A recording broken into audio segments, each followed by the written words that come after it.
And welcome back to Who Would Win. And why is there two Who Would Wins out on Saturday when I don't normally do a Who Would Win? Well, the answer to that is very simple, along with a what if. I'm going on vacation for a few days on Monday through Wednesday, so that would normally be the week of what if and all my other stuff. But that's 3 days that I'm not doing videos and things along those lines, and that's not cool in my mind. Like normally, if this wasn't a week of something, I might just be like, whatever. But no, I want to give you people quality. I want to give you people commitment. So I'm basically just going to pre-record all my videos and put them up on Saturday today and Sunday tomorrow. So without further ado, we're going to get to the two Who Would Wins first and do one of the what ifs I was going to do today.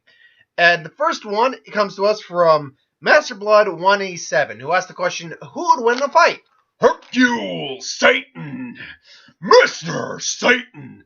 Who would win a fight, Mr. Satan or a young Dragon Ball era Goku?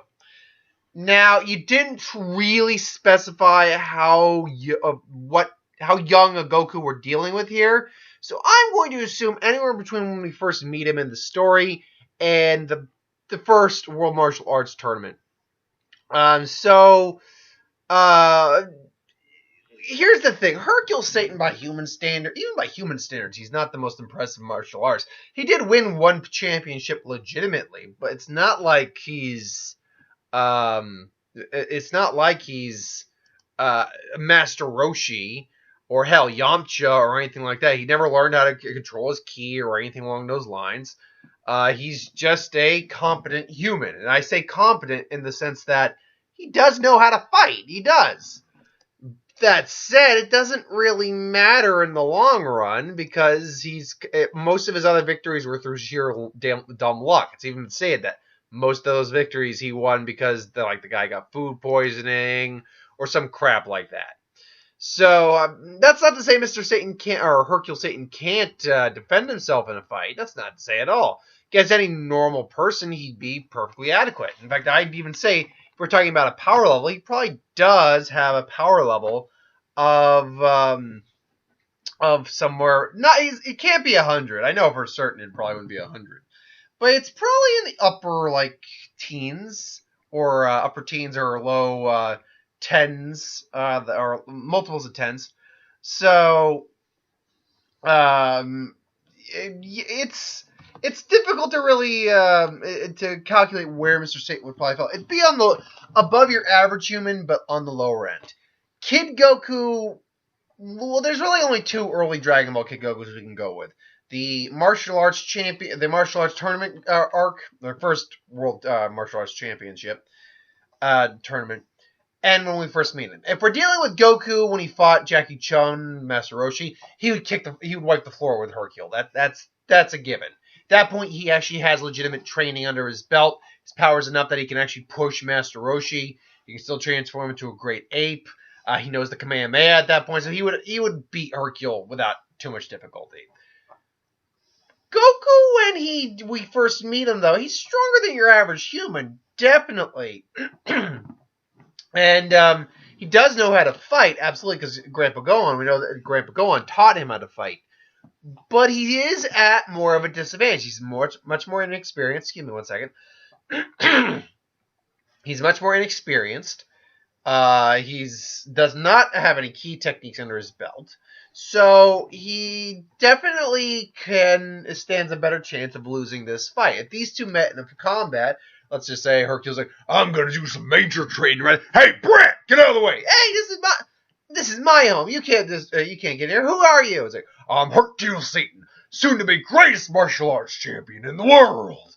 Oh, you'll be I don't care. Get out of here. You don't want to mess with me, boy. Now why don't you just go home and play with your toys or something? And then Goku actually, oh, I see. So it's gonna be like that. Let's do this. And then they fight. Now Goku has the advantage in terms of speed and size. Hercule won't be able to get a solid strike in him initially.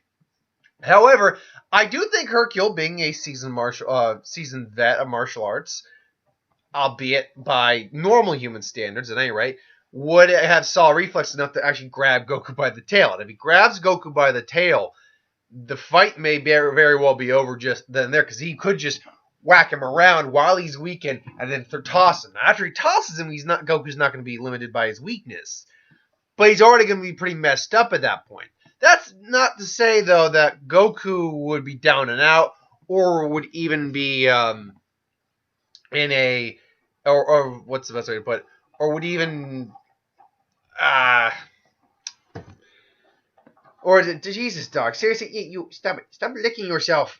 I can hear you. I'm sure they can hear you on the camera. My God, that's not to say Goku would be the one on the losing side of this fight, because Goku, I think, as a kid, hits harder than Hercule does, and that's probably due to the fact of him being a Saiyan.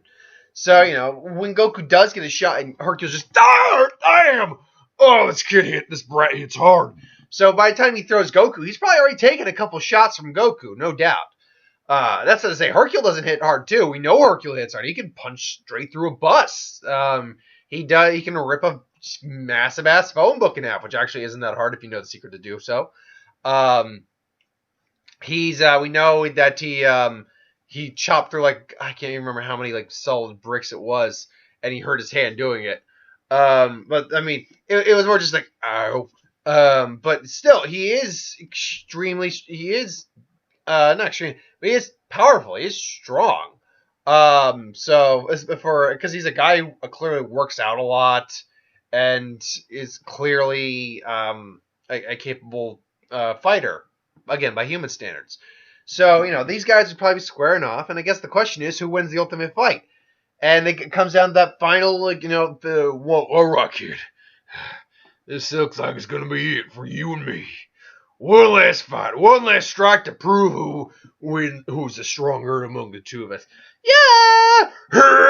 Boom! And believe it or not, it is Hercule Satan who wins that fight. Because it's the same reason Roshi won his first fight with Goku. Is that his legs were longer so they could dig in deeper. Hercule's arms are longer. He can dig in deeper to the punch. He can get that. In fact, they try to connect. Goku's still small and short at this point. Hercule's relatively tall comparative to a kid Goku, and much longer arms. He's not only going to dig deeper, he's going to hit first before Goku even manages to hit him. Though I think Goku still manages to hit him, and he still takes a good. So it's just. And then Goku drops. Goku's like. That one was for my fans. Oh, that I'll eventually have. Now, time to get some real training done. After I go to the emergency room. Oh, God. So, yeah, surprisingly. Now, again, if this were Goku in the first martial arts tournament we see him in, I can't remember which one it was, like the 25th Budokai, 23rd Budokai, 22nd, 21st, I can't remember exactly which one it was. Then he would completely thrash Hercule. But Goku, as we first meet him in Dragon Ball, he put a serious fight against Hercule, and I think he could beat Hercule, absolutely, but if you're going to actually ask me who I think wins the majority, I actually think Hercule wins the majority. Not a huge majority, mind you, but I think he wins the majority. But anyway, what do you think? Do you think Goku does still win the majority? Do you think it's Hercule who wins? Like I said, like I'm right all the time. Always. Never wrong. Ever. Except when I am. So, thanks for watching. That's my thoughts on that. I hope you enjoyed. Like, comment, share, subscribe. As always, you want us to review something, put in the comments below. Let us know. We'll do a review of it at some point. I just would win. Star Wars, Superhero Magic, what if, anything I do on the channel. Put that in the comments below as well. I'll get to that at some point. Thanks for watching, and I'll see you in a little bit. Later.